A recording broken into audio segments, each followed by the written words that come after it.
ভীষণ ভালো লেগে আছে। এই পুতুলটা তোর ভালো লেগেছে? সত্যি বলছি দিদি। আরে এটা শুধু হাত পা নাড়ছে রে। তো? আর তোর বাপের তো দেশে নবগ্রামে যে বাজার বসেছে, ওই বাজারে এমন একটা পুতুল দেখে তোর কি বলবো ও আমি। দিদি। আরে এটা শুধু হাত পা নাড়ছে, কি করে জানিস? কি?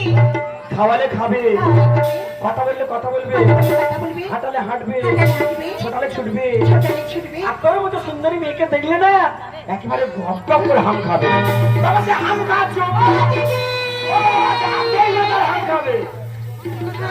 হ্যাঁ বাবা সে হাম খাচ্ছ? ও দিদি, তাহলে তোমার পুতুল আমি নেবো না। কেন? এই যে বললি না যে পুতুল খাওয়ালে খায়, কথা বললে কথা বলে। ও দিদি, হ্যাঁ। আমি হ্যাঁ, আরে, যেটা দেখুন সেটা মেয়ে মানুষ এদিকে অধিক আছে।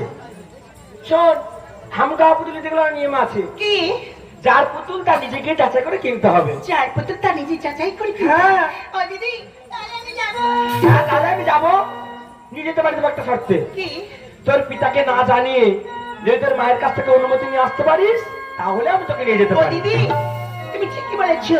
তুমি ক্ষণিককালেই বরপিকে তোলাই বসো, আমি যাবার আসবো দিদি। ঠিক আছে ঠিক আছে। তুমি কিন্তু চলে যেও। আরে না না, কোথাও যাবো। আসছি দিদি। টাটা দিদি।